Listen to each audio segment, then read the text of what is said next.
Sure. And good morning, everybody. It is Fabulous Friday featuring Jill Lien. Now, Jill, another British lady, and I had to meet you in America again, like so many others. And I met you at Hypnothoughts Live. We were actually in a workshop together. We were learning guerrilla hypnosis with Rich Guzzi. Now, Jill, you and I, we are like peas in a pod. We work with the same sorts of people. We've just been chatting here already for about half an hour. I can't believe how quick the time went by. Because we just love what we both do, and it's helping families, children, teenagers. So, Jill, please tell everybody who you are and how you help these families. Okay, well, there should be more of us, Claudia. Thank you for having me. And it's my aim to have more of us actually working in this area. So working in collaboration with you and your Bunny Talk process is going to be fantastic. Okay, so I work with families really probably for the last 10 years. I've been in business here working within hypnosis and counseling and that sort of thing for about 30 years. I think it's closer to 35. But I evolved into the families work about 10 years ago because nothing happens in isolation. It doesn't matter whether it's someone actually wanting to come in to give up smoking or something like that, any kind of addiction, maybe failures in their relationships. It usually can be traced back to stuff that happened a long time ago. And I specialized for a long time in teenage suicidal ideation, which is a tricky thing to do. To this day, I haven't lost any client that came to me wishing to kill themselves, and I'm grateful for that. And I pray that that remains. But when I was working with these people, I soon discovered that, you know, you can't just look at one person in a family in isolation. You have to look at all of the family. And when you work with all of the family, you have a much better outcome. You have much more harmony within the family. And then it has generational impact in as much as the siblings are learning from the original client, if you like. The parents are learning. The parents are now addressing their childhood issues, which is wonderful. Yes. And then you have other people around them, the siblings of the parents saying, wow, you look so much better. You're dealing with these things. What's happened? And so for me, the ideal situation is to work with the whole family group, or as many as are happy to participate, which is not always all of them, but I find that's the best outcome. I absolutely agree with you. I work with whole families as well. And then you're right, it goes on to, the aunts and the uncles and the grandparents. And it's like, and it just becomes a whole lovely family get together, if you like. And it just trickles through. So absolutely wonderful.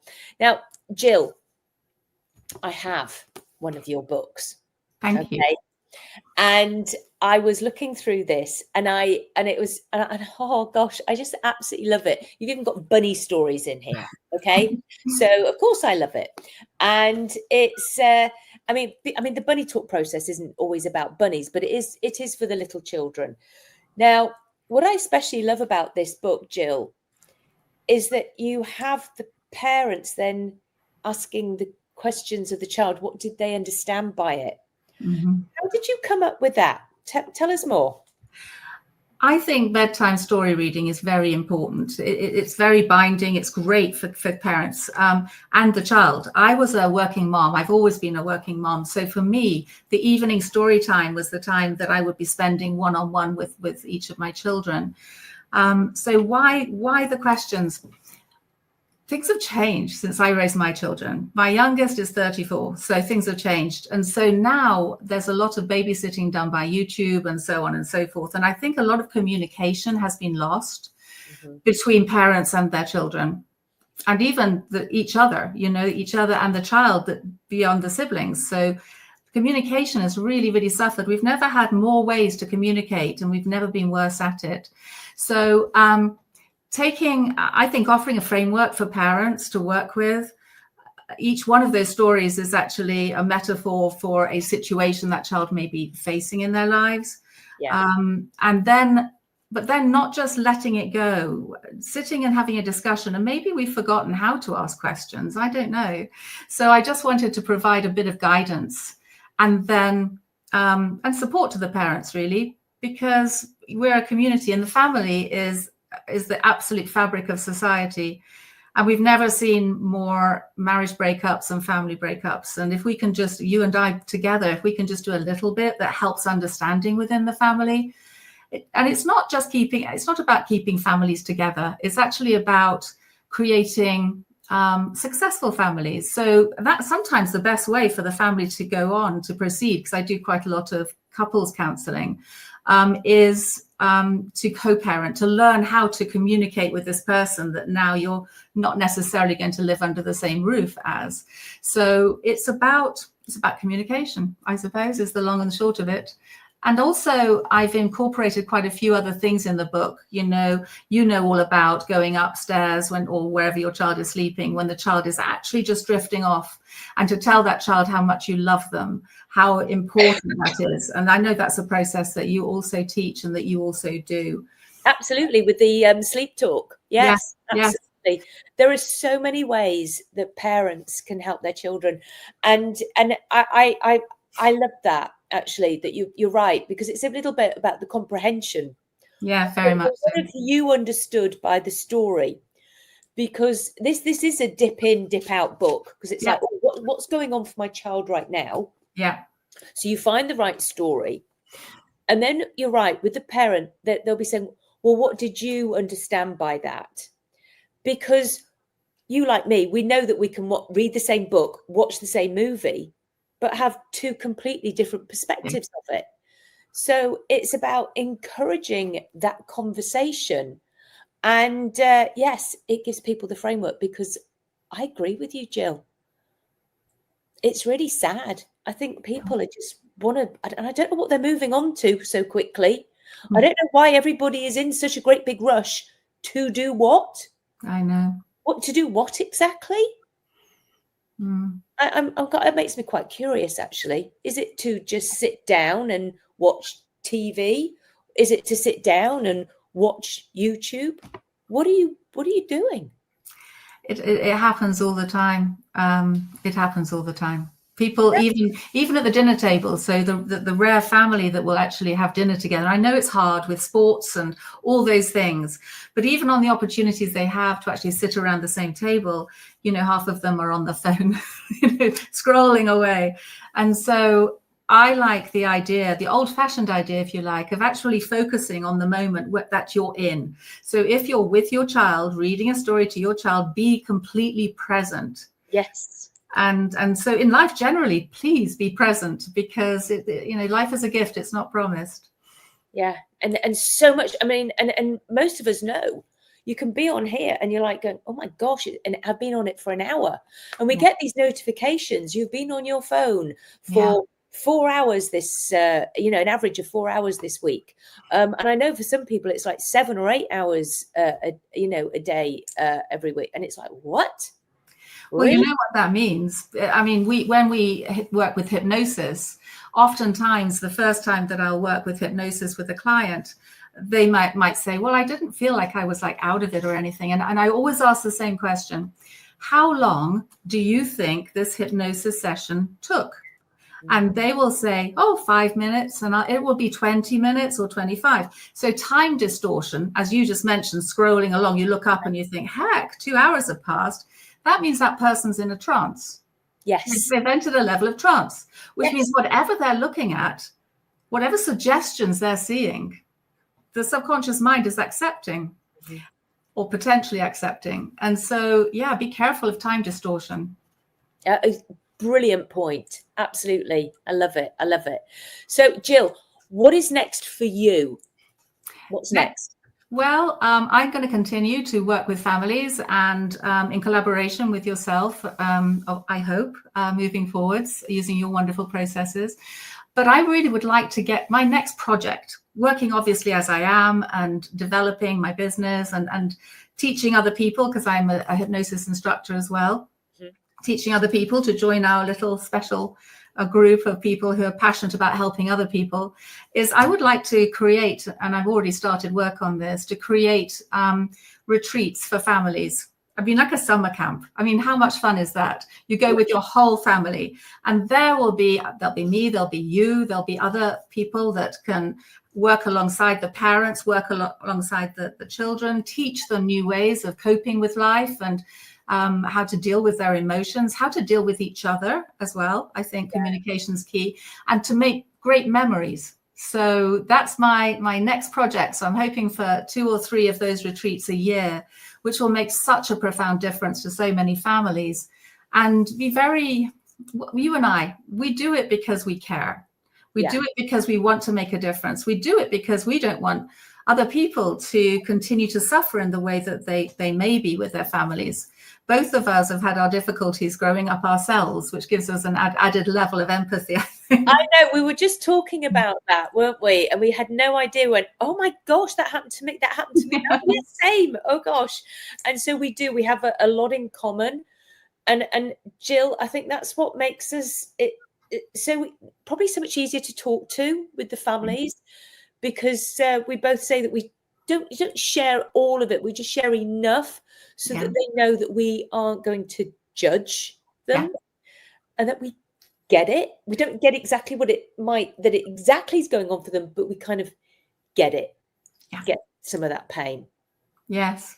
And also, of course, the belief and the knowledge that things can get better, that you can come through with the right tools, you can come through whatever you're facing. And that just makes me extremely happy whenever I get, the lovely feedback that I get, and I know you do. It just, honestly, I do my little happy dance. I just makes my heart just, years ago, I worked with a young man who was suicidal. His mom was very worried about him. And he had been, his fiance had dumped him, and he was very seriously suicidal. Anyway, he contacted me last week and said, hey, I'm getting married. And I did my happy dance. I was like, yay, because he was deeply depressed, couldn't go to work. But so just being a little tiny part of his happy ever after story is such a privilege. It is a privilege. And that's the exact word for it. We are here to help people so that they can be all they can be. And gosh, isn't it a privilege? Oh, absolutely. And I love that. And I do. My heart sings when I get some feedback, and it's like, yes, good job. That's why we do it. Yeah. I mean, saying that, I never say I heal. I say that I'm part of the process. I guide people because they have all the answers inside of them. Yeah, you're the lantern. That's what we are. We shine light on things that perhaps they didn't know were there. Another metaphor, I suppose, when people, particularly people suffering with anxiety and severe depression, they'll say, well, what do you actually do? And I said, I come down the rabbit hole, I take your hand, and we walk out together. Oh. And that's really how I see it, which is however dark a place they're in, I'll be there, you'll be there, and we're not going to quit. We're going to be right next to them. They're not on their own anymore, because people feel so lonely. They can tell us anything without any judgment. Yes. And when I look at children who I see maybe through family services or something, who've had a very difficult upbringing, there is one thing that all children do when they're in a difficult situation, and that is they blame themselves. And it's the only power they've got, actually. Yeah. So perhaps daddy wouldn't have left if I'd have been a better girl or a better boy, or if I'd have been smarter or funnier or nicer. So children typically do. And the one thing that all human beings have in common, no matter how old they are, is that they were children once, and they were that child. So it's yeah. So there's a lot of, that's right, because there's a lot of when we're healing, doing the work, not the healing, but we're doing the work with the family. Yeah. It's their inner children as well. Yes. And it's interesting because they can pass on that shame. Oh, yes. Because they don't want it. They don't want that responsibility. So they can start blaming their own children somehow. I don't know how it works, but I know that's happened within my own family. And it's like, what? It's now made me very curious as to what is going on, and it's like, oh, this is interesting. But yeah, it's, oh my goodness, there are so many different dynamics to the work that we do, and it is fascinating. and we are here to help make that difference. Yes. Now, Jill, I know you're moving. Yes. Yes. So tell everybody where you're moving to. Nashville, Tennessee, the home of country music and hypnosis. Is going to be fantastic. And so that is where the retreats will be. Yes, what a fun place, huh? I know, exactly. And you're only a state over from me, so I will be joining you. Great. And, I hope so. I want you as a very honoured member of our team. I can't wait. I really can't wait. Yeah. The change work, the differences that we can offer to people will be insurmountable. And Jill, I know you've got some other books, because this isn't the only one. No. So we're going to put the link in, because you actually have other workbooks. Mm-hmm. And as you've mentioned, there is one for people with thoughts and feelings around suicide. Yeah. And tell us more a little bit about that one, because I haven't overly looked into that one, but I get a lot of people who have the thought, okay, the storm. Yeah, weathering the storm of suicidal ideation. So this is for parents to understand what's going on intellectually in the brain development through the teenage years, to understand, because people, self-regulation, self-regulation, it's not really there. Your prefrontal cortex isn't properly developed until you're 25. And so we can often expect much more than we perhaps, should sensibly of our children. Perhaps they can't self-regulate. And so that's really what we do in our consulting rooms, I think, even with adults, is we help them to regulate, we help them to make sense of the world. So this talks about neurological development, so that the parent understands, and then understands when they need to be calling emergency services, when not. Looks at all kinds of reasons for suicidal ideation and the guidelines for how the parents to address the situation in an informed way, to manage their response. Back to your point, really, about parents also having their own stuff and sometimes the cycle going around. What can happen is that the child or the young person or the young adult professing that they have been thinking about killing themselves. I've worked with people literally with gun in hand at that point. Thank goodness they come back. But for them, it might trigger something. And one of the things I've heard parents say is, well, what's wrong with them? My life was much harder. What's the matter with them? Why aren't they like the other kids? And all of this. So I know, comparing. Oh. So this addresses all of that. And I'd like to think a kind way, because I'm not going to judge, because I don't know what their journey is. But I do know that there are certain strategies that they can employ which will not only help them deal with that situation, but perhaps avoid it. So I think we should all be aware of suicidal ideation, what it looks like, what the signs are, because we don't want to get to the point where the young person has a gun in their hand. No. Yeah. So it's really all the stuff I've learned over the years, the intellectual stuff, the academic stuff, but then some pretty user-friendly, I think, guidance that is non-judgmental. Yeah. And extra resources. So the other one is, here we go. There's another one, the Harmony Protocol. That's again about how to understand and support your teen. Teens can be a very stormy time for parents, and it's hard on the teen, it's hard on the parents, it's hard on the siblings as well. So bringing people together, I'm a big fan of family meetings, because I think that the family that comes back, doesn't it? Communication all the time, that communicates honestly without fear of rejection or judgment. That's the family that really is successful. Again, can I ask Jill, do you have in that guidelines of how to manage that meeting? Because you do, okay. Because so often it's the shame and the fear behind it. So children will just people please. They will. So yes, actually, I did a family meeting journal called Rhythms of Us.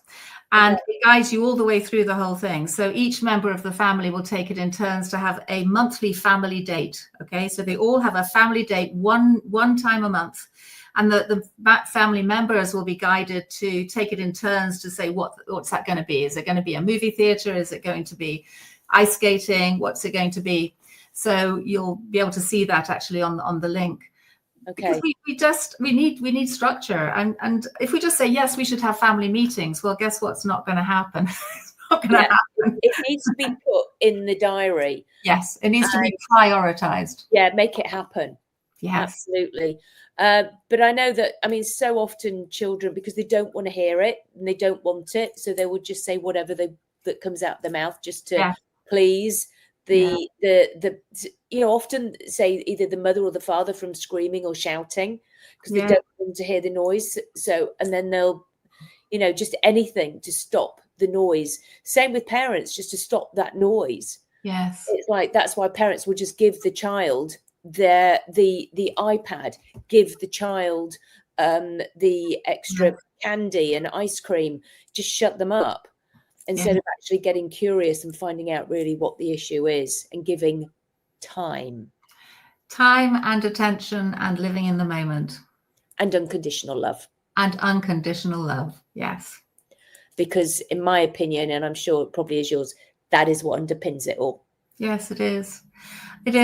And that's sometimes where there's a challenge if the parent themselves don't feel worthy of love because they're carrying some shame or something like that. There you go. And so, unconditional love goes back to working with the whole family. The whole family. I love it. Honestly, Jill, you and I could probably speak for hours and hours and hours. So thank you for being on here, and thank you everybody for watching. And we will put Jill's links in the comments below so that you can find her books. And it's goodbye from me, Claudia Rickard, and it's goodbye from me, Jill Lien. Thank you for watching. Yes, thank you. Bye, everybody.